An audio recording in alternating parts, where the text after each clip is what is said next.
السلام عليكم ورحمة الله وبركاته. النهاردة هنحفظ مع بعض الكوسة والفلفل الكوبي. بس لو أول مرة تشاهدوا القناة اضغطوا سبسكرايب وفعلوا الجرس علشان يوصلكوا كل فيديو جديد، ولو عجبكم الفيديو اضغطوا لايك. هنحفظ الكوسة بطريقة سهلة جدا، وبطريقة دي أنا معتمداها من سنين، عمرها ما جلد معايا ولا بقى مهري ولا الكلام ده كله. الأول كده نصلي على الحبيب، اللهم صل وسلم وبارك على سيدنا محمد وعلى آله وصحبه أجمعين. نسمي الله كده، بسم الله الرحمن الرحيم.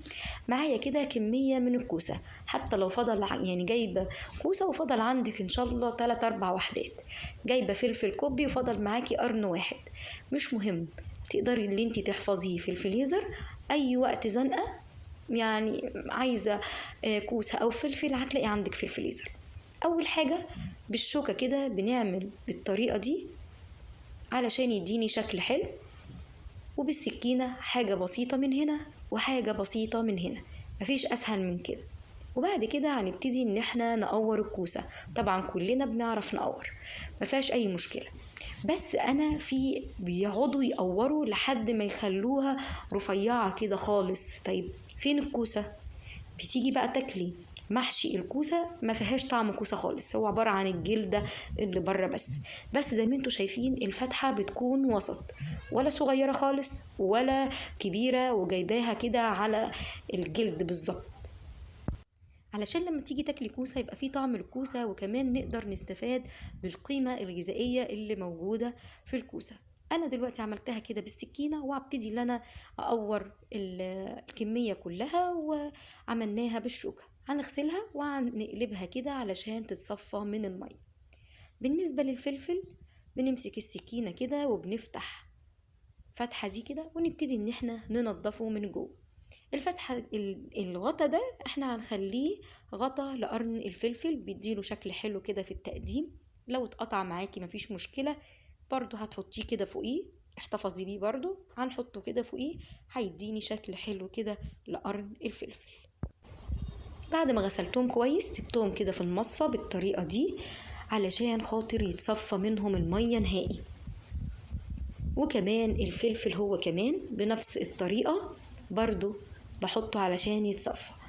انا دلوقتي كمان الكوسه اللي احنا كنا عاملينها، احنا عملنا كوسه سوتيه ما قورناهاش، سيبناها على بعضها. الكوسه دي بتبقى جميله جدا لما باجي اعمل اي حاجه بقى في الكيس الحراري، لحمه، فراخ، ديك رومي، اي حاجه، بطه، حطي بقى معاها واحده كده، حطي بقى يعني كام واحده مقفولة كده من الكوسة والجزر وكمان البطاطس، بتدي طعم جميل. دلوقتي بعد ما اتأكد كويس قوي ان ما فيهاش ميه، لازم تتأكدي ان ما فيهوش ميه علشان ما يحصلش بقى طرطشة والكلام ده. دلوقتي معايا زيت قليل زي ما انتي شايفاه كده، الزيت اسيبه لحد ما يسخن، وهبتدي ان انا انزل فيه الكوسه.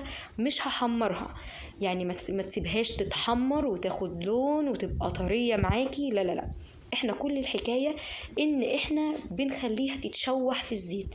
كمان الكوسه اللي انا هعملها سوتيه في الكيس الحراري مع الخضار، برضو نفس النظام، كل الكوسة هديها تشويحة في الزيت.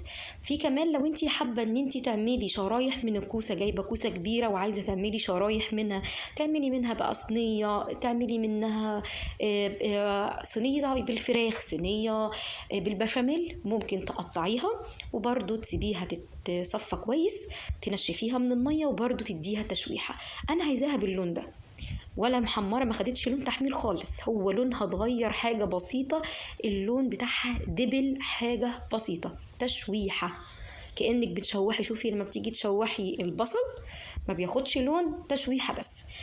طبعا انا هشيل دول وهحط غيرهم. طيب انا دلوقتي حطيتهم في مصفى، نزلوا منهم الإيدام بتاعهم، وبعد كده دلوقتي كده مناديل مطبخ، وابتدي اقلب الكوسة بنفس الطريقة اللي احنا عملناها عشان تنزل الزيت اللي دخل جواها. خلاص. طب انا دلوقتي لو شلتها بالطريقة دي في كيس وحطيتها في الفريزر، هتطلع معاكي كتلة واحدة، وطبعا هتسيبيها عشان تفك فهتتهرى معاكي، فالموضوع هيبقى باظ خالص بقى منك. طب هعمل ايه؟ هحفظها كل واحدة لوحدها زي ما انت شايفاه كده، درج الديب فريزر وهتحطي كده كيس وهتبتدي ان انت ترصي الكوسة كل واحدة لوحدها، او صينية كبيرة. خلاص، المهم ان انت ترصي بنفس الطريقة. الفلفل محطناهوش على النار، الفلفل غسلناه سيبناه يتصفى وبعد كده هنحطه بنفس الطريقة، لكن اللي اتحط على النار الكوسة فقط لا غير.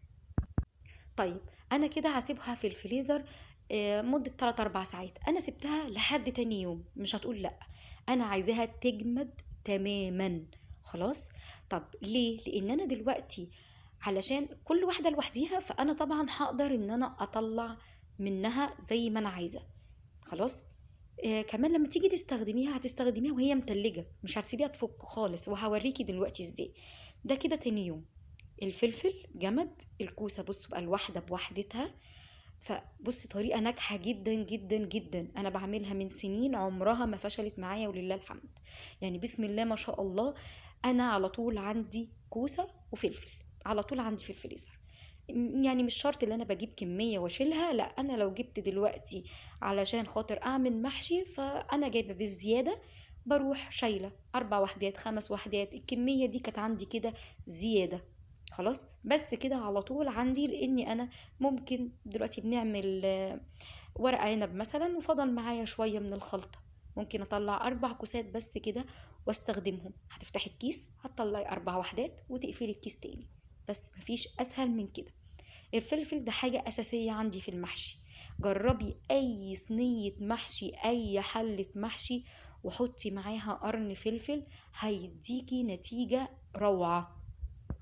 وزي ما بقولك، فضل معاكي دلوقتي شوية من الخلطة، هتطلعي قرن فلفل وتحشيه قرنين 3، تفتحي الكيس وتاخدي زي ما انتي عايزة وتحطي وتقفلي الكيس تاني. يعني الكمية بتاعتك لو هتشيليها في كيس، عندك كيس كبير وتحطيها كلها في نفس الكيس، مش هتقول لا، انتي هتطلعي بالعدد. لما اجي استخدمها هستخدمه وهو متلج، الخلطة معمولة، اروح مطلعة على طول كده الكوسة الفلفل، احشي بساعتها على طول، ما بتسيبهمش ان هم يفكوا. جربيهم، طريقة ناجحة، عمر الكوسة ما هتجلد معاكي زي ما قلتلك، ولا هتتهرى ولا تسود ولا الكلام ده كله. يا ريت تجربوه، بألف هنا وشفا على اللي يجربه. والسلام عليكم ورحمة الله وبركاته.